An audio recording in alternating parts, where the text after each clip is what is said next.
جب 2-3 مرتبہ میں نے اس طرح کیا تو آخر وہ بول پڑے کہ تم لوگ کیا کر رہے ہو۔ تو جب میں نے اپنے اکابرین کا نام سنا تو میرے بھی صبر کا پیمانہ لبریز ہو گیا۔ وہ بدبخت قاتل، اس کو بھی جب اب معلوم ہوا ہوگا کہ اس میں نے کس کو قتل کیا ہے، وہ بھی ہزی ہوگا۔ وہ عظیم خاندان سے تعلق رکھتے تھے، مولانا احمد علی لاہوری رحمۃ اللہ علیہ۔ رات کو آپ کی طبیعت بھی خراب تھی، بخار تھا، اس لیے چاہیے تو یہ تھا آج آپ چھٹی کرتے۔ گھر والی نے کہا آپ چھٹی کر لیں، آج نہ جائیں۔ انہوں نے کہا نہیں والد صاحب کو آج میں خوش کروں گا، میں ان سے پہلے جاؤں گا۔ حافظ صاحب بالکل 10 لوگوں کو لے کر جاتے ہیں، بڑا مقام ہے، لیکن شہید کا مقام مجھ سے بڑھ کر ہے۔ یعنی یہ اشارہ تھا کہ انشاءاللہ میں شہادت کے مرتبے پر فائز ہوں گا۔ چھوٹے بھائی اسلم قاری اسلم صاحب، وہ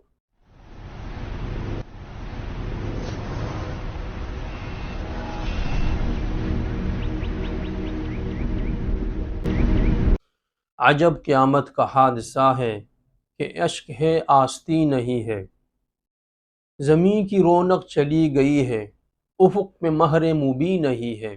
تیری جدائی میں مرنے والے، تیری جدائی میں مرنے والے وہ کون ہے جو حزین نہیں ہے، مگر تیری مرگ ناگہاں کا مجھے ابھی تک یقین نہیں ہے۔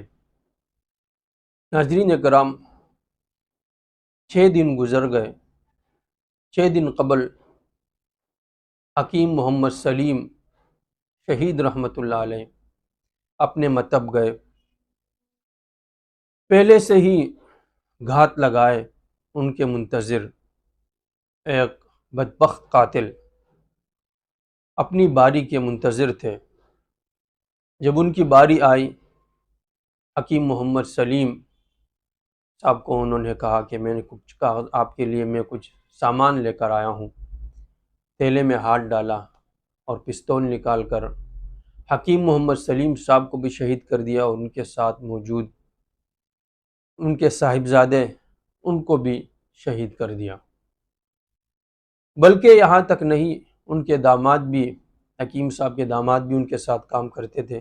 وہ اوپر سیڑھیوں سے آئے تو سیڑھیوں میں ہی انہیں بھی گولیوں کا نشانہ بنایا گیا، اور وہ بھی موقع پر ہی اللہ کو پیارے ہو گئے۔ ناظرین کرام، قتل ناحق ویسے ہی ایک بہت بڑا گناہ ہے، لیکن ایسی عظیم شخصیت کو مارنا اور ان کے پھر جوان سالہ بیٹے کو اور داماد کو بھی، یعنی ایک واقعہ نہیں، ایک ظلم نہیں، ظلم در ظلم در ظلم۔ من قتل مؤمنا متعمدا فجزاؤہ جہنم خالدا فیہا، جس نے جان بوجھ کر ناحق قتل کیا ہمیشہ ہمیشہ کے لیے جہنم میں ہوگا۔ یہاں ملاحظہ کریں، قاتل یوں لگ رہا تھا جیسے کسی شکار پہ نکلا ہوا تو شکار کر کے آرام سے چلا گیا۔ حکیم محمد سلیم رحمۃ اللہ علیہ بہت بڑی شخصیت تھے۔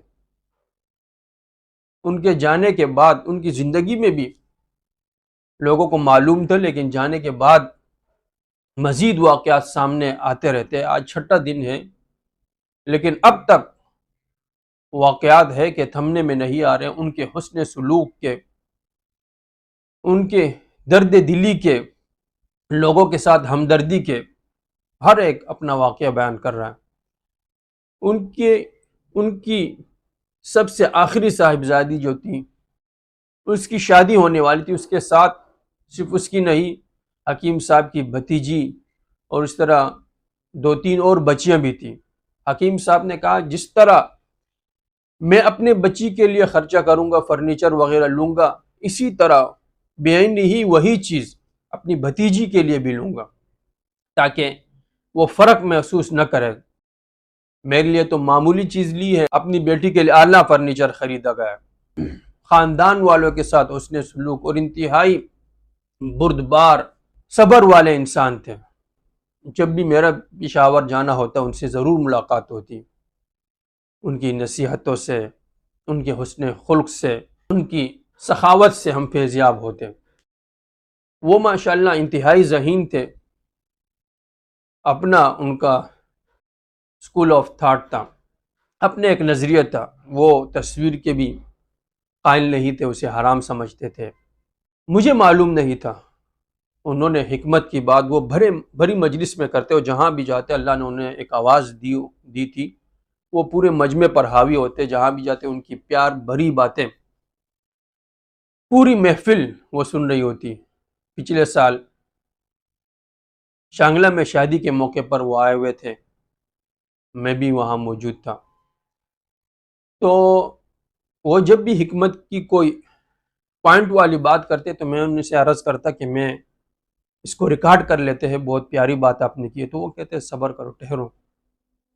جب 2-3 مرتبہ میں نے اس طرح کیا تو آخر وہ بول پڑے کہ تم لوگ کیا کر رہے ہو، تصویر حرام ہے، ویڈیو حرام ہے، یہ کیا کر رہے ہو۔ انہوں نے بڑے بڑے علماء کا نام لیا کہ یہ لوگ بھی اس طرح کر رہے ہیں۔ تو جب میں نے اپنے اکابرین کا نام سنا تو میرے بھی صبر کا پیمانہ لبریز ہو گیا۔ میں نے ان سے عرض کیا حکیم صاحب آپ تصویر کے قائل نہیں، میں آپ کو سلوٹ کرتا ہوں، بہت بڑی بات ہے، اس دور میں کوئی موبائل اس طرح یوز نہیں کر رہا، ویڈیو نہیں دیکھ رہا، یوٹیوب وغیرہ نہیں دیکھ رہا، ایسے بندے کو میں ولی اللہ کہتا ہوں۔ لیکن آپ کی یہ جو دوسری بات ہے علماء کرام پہ رد کرنا، یہ میں نے کہا ٹھیک نہیں ہے، یہ آپ ٹھیک نہیں کر رہے۔ آپ اپنی رائے پر قائم رہے، بہت اچھی بات ہے، لیکن دوسری طرف آپ یہ نہ کریں۔ تو انہوں نے بڑے تحمل سے میری بات سنو، انہیں جب لگا کہ میں برا محسوس کر رہا ہوں تو بالکل خاموش ہو گئے، دوبارہ انہوں نے رد نہیں کیا۔ تو یہ بڑا پن تھا، حالانکہ وہ میرے والد صاحب کی جگہ پر تھے، والد صاحب کی عمر کے تھے، مجھے وہ کچھ اور بھی کہہ سکتے ہیں، لیکن نہیں، انہوں نے جب دیکھ لیا کہ ایک بندے کو میری بات سے تکلیف ہو رہی ہے تو وہ رک جاتے۔ اور ہمیشہ اس طرح ہوتا، کوئی چھوٹا بد اخلاق شخص اٹھتا ان کے خلاف کچھ بولتا تو وہ جواب نہیں دیتے پلٹ کر، یہ ان کے حسن خلق تھا، انتہائی صبر کرنے والے، گوناگو صفات کے مالک تھے، کس کس صفت کا میں تذکرہ کروں۔ اس لیے شورش کاشمیری نے جو کہا ہے تیری جدائی میں مرنے والے وہ کون ہے جو حزین نہیں ہے، ان کی جدائی پہ ہر ایک حزین ہے۔ وہ بدبخت قاتل، اس کو بھی جب اب معلوم ہوا ہوگا کہ میں نے کس کو قتل کیا ہے، وہ بھی حزین ہوگا۔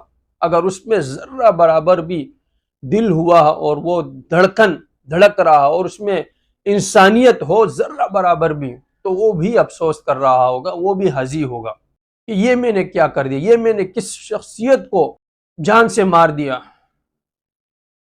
ایک تو وہ خود اپنے اخلاق میں بہت بڑی شخصیت تھے، دوسرے وہ عظیم خاندان سے تعلق رکھتے تھے۔ مولانا احمد علی لاہوری رحمۃ اللہ علیہ دیوبند کے بہت بڑے اکابرین میں ان کا شمار ہوتا ہے، ان کے بھتیجے کے یہ صاحبزادے تھے۔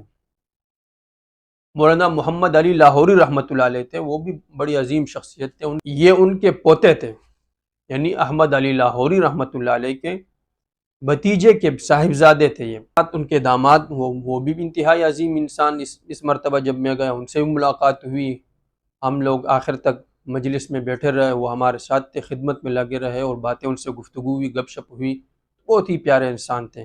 اسی طرح ان کے صاحبزادے عبد الرحمن شہید رحمۃ اللہ علیہ، وہ بھی مجھے جب جانے والا جب جاتا ہے تو ان کے واقعات یاد آتے رہتے ہیں۔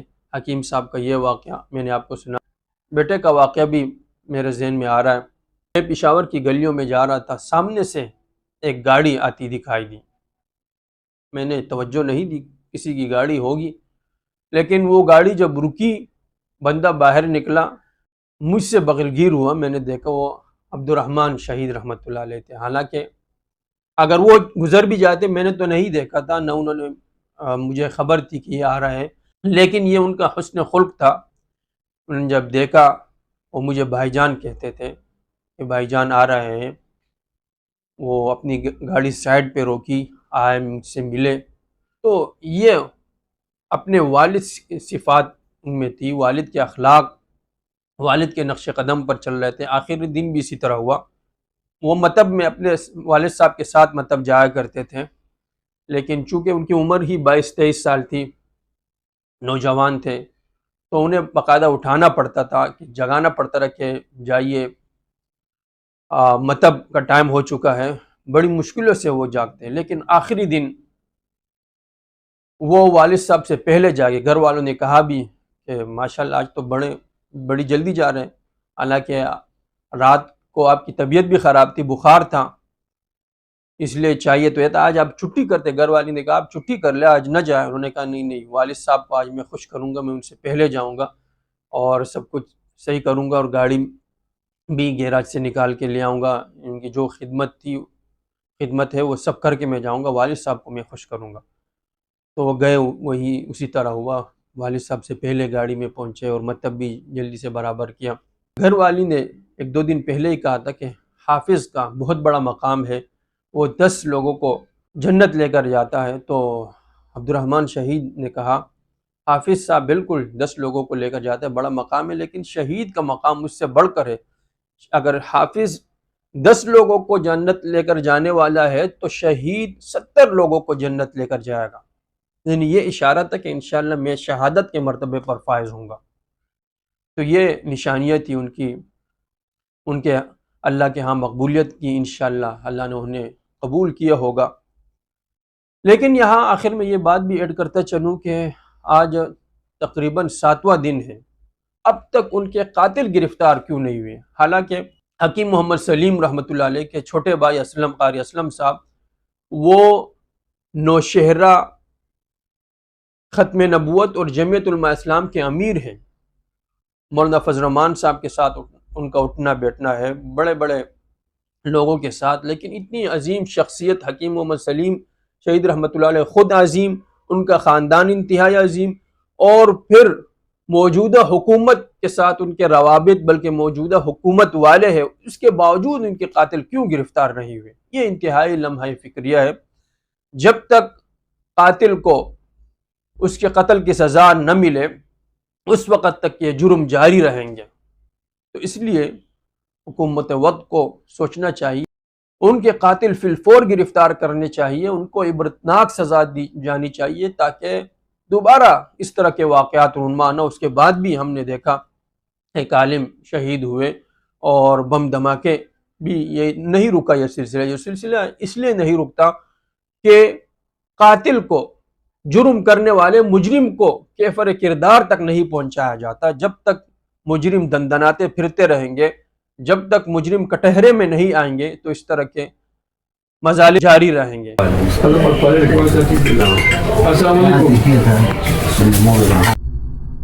دعا ہے کہ اللہ تعالی حکیم صاحب، ان کے صاحبزادے اور داماد کی شہادتیں قبول فرمائے، ان کے درجات بلند فرمائے، قبور کو روضۃ من ریاض الجنہ بنائے، ان کے قاتلوں کو عبرتناک انجام تک پہنچائے اور ملک پاکستان میں امن و آشتی کی فضا قائم فرمائے، آمین یا ارحم الراحمین۔ آج کی محفل میں اتنا ہی، اگلی ملاقات تک کے لیے اجازت دیجیے گا، اس کے ساتھ ہی اپنا اور آس پاس کا ڈھیر سارا خیال بھی رکھیے گا، اور اگر ابھی تک آپ نے ہمارا چینل سبسکرائب نہیں کیا تو لائک کیجیے گا، سبسکرائب کیجیے گا، بیل آئیکن کا بٹن ضرور دبائیے گا۔ اللہ حافظ۔